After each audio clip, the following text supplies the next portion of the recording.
So if you have scrolled through social media at all, I mean, even once in the last, what, 6 months, Oh, you've seen it. you have definitely seen it. It's that terrifying, glowing visual of your favorite influencer, or maybe just your neighbor, sitting on their couch, looking like a futuristic welder. Or a glowing Hannibal Lecter. That is usually the vibe. Exactly. They're wearing these rigid, glowing red masks, and they swear up and down that blasting their face with red light is the secret to eternal youth. Right. And I have to admit, my first instinct is to just roll my eyes. Yeah. So hard. It just feels like another expensive gadget that's going to gather dust in the bathroom, Next to the jade rollers, yeah. Exactly. But then you start hearing the buzzwords, cellular energy, collagen synthesis, and you have to wonder, is this just a very expensive placebo, or is there, like, actual biology happening here? It's a completely fair question because on the surface, it does look like magic, doesn't it? You just shine a light and wrinkles disappear. Yeah, it sounds like snake oil. It does. But when you dig into the stack we have today, and we have a really interesting mix, you realize it's not magic at all. It's photochemistry. Right, and we aren't just looking at marketing brochures today. We really wanted to go deep. So we've got a stack that includes a 2025 study on mice that gets into the absolute nitty-gritty of cell signaling. The kind of stuff that usually puts people to sleep, but it's fascinating here. It is. And we also have a 2005 human trial on facial rejuvenation, technical breakdowns from dermatology journals, and my personal favorite, some very heated, very technical debates from Reddit experts. The Reddit threads on this are surprisingly high level. I mean, you've got actual physicists and doctors in there fighting about energy density. It gets intense. I love a good wattage war. So the mission for this deep dive is simple. We are going to separate the hype from the cellular reality. Does this work? How does it work? And if you're going to buy one, how do you avoid buying a glorified Christmas light? Because that's a real risk, a huge risk. And before we get into the how, we should probably define the what. We're mainly talking about two specific types of light today. Okay. Red light, which is usually around 633 nanometers, and near infrared, or NIR, which is around 830 nanometers. And just to be clear for everyone listening, red light is the one you can actually see, the bright red glow. Correct. And near infrared is invisible to the human eye. You can't see it, but your cells can definitely feel it. Okay, let's unpack the mechanism first, because this is the part I really struggle with. If I shine a flashlight on my arm or sit under a desk lamp, nothing happens. My skin doesn't get younger. So why is red light different? What's this battery charger effect we keep reading about? So the core concept here is photobiomodulation, PBM for short. Right. And the best analogy really is charging a battery. Your cells have these tiny little power plants called mitochondria. I think we all remember that from high school biology. The powerhouse of the cell. Had that drilled into me. Exactly. And inside those mitochondria, there's a very specific receptor called cytochrome C oxidase. Cytochrome C oxidase. That sounds, I don't know, like a villain in a Marvel movie. It does, doesn't it? But it's actually the hero of our story. This receptor is essentially a light sponge. It is tuned chemically to absorb red light. And when it absorbs that light, it gets excited. It kicks into high gear. Okay. And it increases the production of ATP adenosine triphosphate. Which is cellular energy. Precisely. Think of your aging skin cells like a car with a dying battery. The engine is sluggish, the lights are dim, nothing is working at full capacity. Right. Red light is the jumper cables. You are literally feeding the cell energy so it can do its job, which is repairing tissue and building collagen more efficiently. So it's not just warming the skin. Because I think that's what a lot of people assume, that it's just a heat treatment. No, and that's a crucial distinction. True LED therapy is non-thermal. It's a chemical reaction, not a heat reaction. It's more like photosynthesis in plants than it is like a heat lamp. Okay, that makes sense. But we have this new study from 2025, the Chang paper, that goes way deeper than just more energy. And I want to spend a minute here because this is where the science gets really cool, but also really complicated. They track the actual signal. Oh, this is fascinating stuff. This is the difference between knowing a car moves and knowing how the internal combustion engine works. So in this mouse study, they found red light triggers a specific cascade. It starts by increasing something called intracellular CANMP. Cyclic adenosine monophosphate. You've been practicing, yes. Now, CKMP is a messenger. It runs to the nucleus of the cell and it triggers the AKT signaling pathway. Okay, hold on. You just threw a license plate number at me. What is the AKT pathway and why should I care about it? Think of the AKT pathway as the cell's survival and repair switchboard. When you flip this switch, it tells the cell, hey, don't die, fix yourself. And specifically, this pathway activates an antioxidant system called NRF2H01. NRF2H01. Another license plate. I know, it's an alphabet soup, but stick with me. This system does two things. First, it stimulates the production of type I collagen. That's the structural support of your skin. Okay. But secondly, and this is the part I love, it specifically inhibits MMPs. MMPs. Matrix metalloproteinases. I like to call them the collagen eaters. The collagen eaters. That sounds terrifying. It's what happens when we age. These are enzymes that naturally break down our collagen. They're like the demolition crew. So let me see if I have this straight. I want to use an analogy here because my brain is swimming in acronyms. Think of your skin like a mattress factory. Okay, I like this. The fibroblasts are the workers stuffing new cotton into the mattress. That's the collagen. The MMPs are the vandals who break in at night and rip all the stuffing out. Perfect. So as we age, the workers, they go on strike, and the vandals get more aggressive. That is exactly right. And this red light, through this AKT pathway, effectively hires a security team to kick out the vandals, the MMPs, while simultaneously giving the workers, the fibroblasts, a massive bonus. So they work overtime. That is a perfect analogy. You are stopping the degradation while you are boosting the creation. And this isn't just theory. In that 2025 study, they saw this specific pathway led to a thicker dermis and improved skin smoothness in the mice. So that's the engine under the hood. But we mentioned there are two wavelengths usually involved here, red and near-infrared.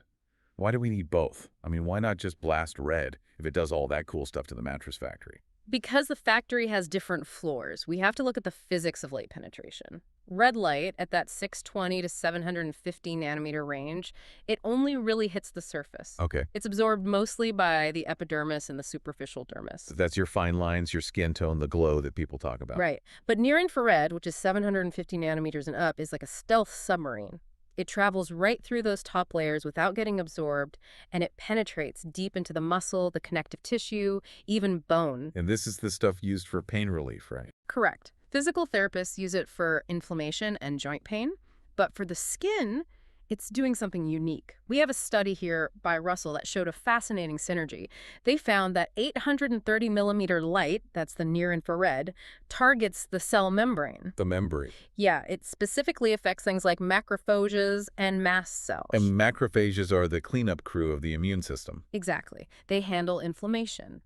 So while the red light is targeting the organelles inside the cell to make energy, the near-infrared is working on the cell membrane to reduce inflammation and unblock these metabolic chains. It's a pincer maneuver. You're attacking the problem from the inside and the outside at the same time. It really is. The study suggested that combining them restructures the skin significantly better than using either one of them alone. Okay, so the mechanism makes sense. The biology checks out. But now I have to put on my skeptical hat.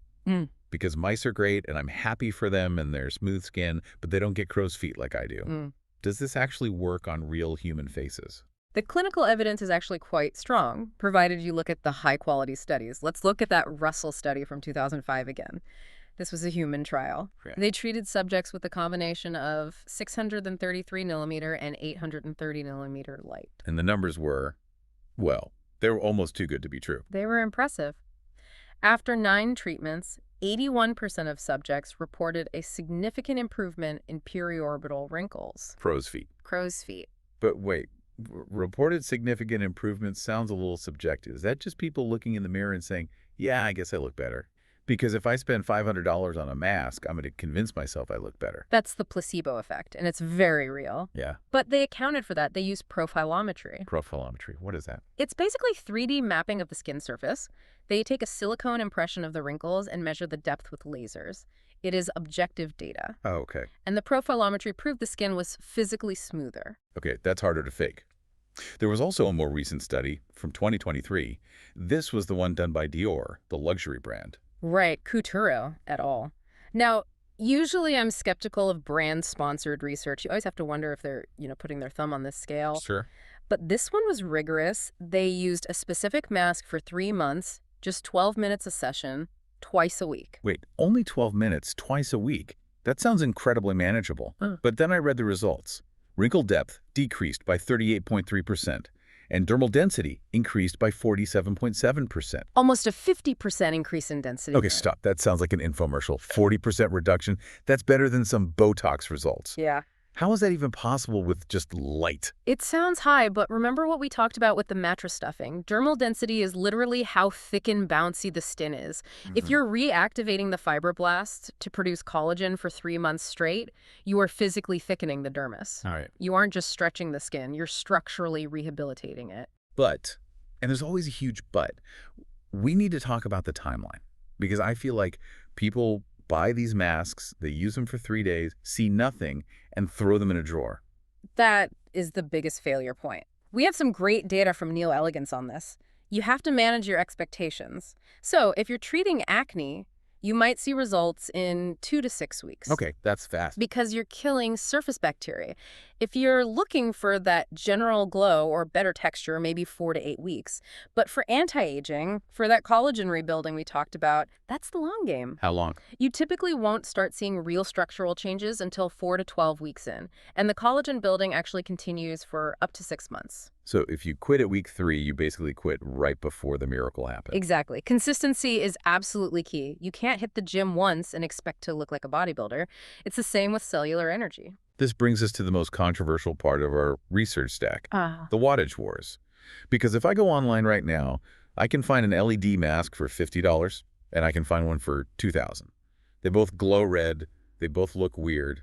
What is the difference? This is where we have to thank our Reddit expert, Dr. Abs10. They provided a masterclass in why specs matter. It all comes down to a term called fluence, or energy density. Measured in joules per square centimeter. Right. So let's look at the benchmarks. A medical-grade device, something you'd find in a derm's office like the Dermalux TriWave MD, delivers about 240 joules per square centimeter. 240, got it. That's the gold standard. Now, some of the cheap masks you find online, the ones that pop up in your Instagram ads for $49, they tested as low as 0.2 joules per square centimeter. Wait, 0.2 Yes. versus 240. Yes. That's not even a fraction. That's a rounding error. Is that even legal? Can they call that anti-aging? It's the Wild West out there. I mean, technically it emits red light, so they can say red light therapy, but biologically, it's doing nothing. To get the same energy dose that the clinical machine gives you in minutes, you would have to wear that cheap mask for days, continuously. So the cheap ones really are just expensive Christmas lights strapped to your face. In many cases, yes. They simply do not have the power to push the photons deep enough into the skin to hit those mitochondria. If the energy isn't there, the chemical reaction doesn't happen. The photons just bounce off your skin like rain on a roof. But there are home devices that sit in the middle, right? I can't afford a $10,000 clinic machine. Yes, absolutely. The expert on Reddit pointed to devices like the Dermalux Flix MD, which hits about 40 joules per square centimeter. Okay, so 40. It's obviously less than the big clinical machine, but it's vastly superior to the 0.2 joule knockoffs. It's enough to trigger the biological response if you use it consistently. There was also a really interesting point raised about the spotting effect. This one made me laugh, but it's actually a serious design flaw. Oh, this is a physics issue. If you have a mask where the LEDs are very spaced out like individual bulbs, and they sit extremely close to the skin without any diffusion, you're not getting a wash of light. You're getting dots. You are getting tiny, intense dots of treatment. So you could theoretically treat a polka dot pattern on your face. Theoretically, yeah. So I'd have these tiny circles of youthful, rejuvenated skin, and the space between them is just old. It sounds ridiculous, but yes. Yeah. You want uniform coverage. That's why better devices invest in lens technology or diffusion layers to make sure the light spreads out and covers every millimeter of skin. What about heat? I've seen some of those flexible wraps that get really hot. Is that a sign it's working? Like, feel the burn. Actually, it's usually a sign of inefficiency. Remember, we said this is a non-thermal process. If a device is getting hot, it means it's wasting energy as heat rather than converting it into light energy. Plus, heat can actually be counterproductive for certain skin conditions, like melasma. So if your face feels like it's in a toaster, take it off. Generally, yes. The expert warns specifically against those cheap, flexible wraps for this exact reason. They often lack proper heat dissipation. Okay, so we know it works. We know we need high energy density. But is it safe for everyone? Because usually, when something is powerful enough to actually change your biology, to thicken your skin by 50%, it's powerful enough to hurt you. That is a very healthy skepticism to have. If it has a mechanism of action, it has a side effect profile. And there are contraindications. We pulled a list from LumaVisage that is really important. Okay. The big one is photosensitivity. Right. So if you are on Accutane or isotretinoin, Do not use light therapy. Your skin is chemically stripped of its defenses. It's incredibly sensitive to light, and you could end up with burns or severe reactions. Same goes for certain antibiotics like tetracyclines. what about thyroid issues? I saw some debate on this. Why would light hurt your thyroid? It's a bit of a gray area. Some studies show it's safe, but think about the mechanism again. We are stimulating cellular activity. If you have hyperthyroidism, an overactive thyroid, your thyroid cells are already running a marathon at full sprint. The red light is like handing them a Red Bull. Exactly. You don't want to overstimulate a gland that's already working too hard. So the general advice is to cover the neck area or just avoid shining light directly on the thyroid if you have that condition. Makes sense. And here's one I didn't think of. Tattoos. Yes. This is physics again. Dark pigments absorb light. Red light can be absorbed by certain tattoo pigments, specifically red and yellow inks. Oh, wow. It can cause fading, which is annoying, or worse. The pigment can absorb too much energy, get superheated, and cause a blister. So you're trying to look younger and you end up burning your tattoo up. Not ideal. Exactly. Cover your tattoos. And eyes. I always feel like I'm going blind when I turn these things on. It is so bright. Red light is generally safe for eyes. It's not UV. But if the light is extremely bright, or if it's coherent light, like a laser, it can be damaging. And remember, near infrared. The invisible one. Right. It's invisible, so your pupils don't constrict. They stay wide open. But that energy is still entering your eye and hitting your retina. That sounds bad. It's not ideal. So wear the goggles. It's just not worth the risk. And one final serious warning. If you have a history of seizures or epilepsy, be very careful. Some of these devices pulse or flash, and that can be a trigger. And active cancer. Absolutely not. Remember, we are stimulating cell growth and metabolism. If you have a suspicious lesion or active skin cancer, the absolute last thing you want to do is tell those cells to grow faster or make more energy. Right. That makes perfect sense. It's fuel. And you don't want to fuel the wrong thing. Exactly. So looking at the big picture here, we have a technology originally used by NASA to grow plants in space, and now it's making our grandmothers look younger. But there was one final detail in that Dior study that really stuck with me. They talked about remnants. Oh, I loved this. This is the most hopeful part of the research, I think. Explain it to me. So they stopped the treatment after 3 months. The participants stopped using the mask, and then the researchers came back a full month later and measured the skin again. And the skin was still improved. The effects hadn't reverted. That is fascinating. Yeah. Because with most skinned, like a moisturizer or even hyaluronic acid, if you stop using it, you look dry again the next day. Right. Those are maintenance treatments. This suggests that LED therapy is rehabilitation. We aren't just temporarily plumping the skin. We are structurally fixing the mattress. We hired the workers, they fixed the springs, they added the stuffing, and even after the workers left, the mattress remained fixed. It raises a really provocative question for me. If we can keep rehabilitating the skin, and we can keep the collagen eaters at bay, are we just treating aging? Or are we, in a very small way, starting to cure it? That is the question. If we can keep the cellular battery charged indefinitely, how long can we maintain the structure? It implies that aging, at least skin aging, isn't an inevitable slide. It's a maintenance issue. A maintenance issue. I like that. So if I'm a listener and I'm ready to take the plunge, give me the quick checklist. First, ignore the brand name and look for the specs. You want to know the irradiance or the fluence. If they hide the numbers, they're probably hiding the fact that it's weak. Second, look for the wavelengths. 633 nanometers and 830 nanometers are the gold standards. And third, patience. Yes. Commit to 3 months. Take a before picture, because the changes are gradual and you might not notice them day to day, but the biology is happening. Something to think about next time you see someone looking like a glowing welder on Instagram. Thanks for diving in with us. Always a pleasure.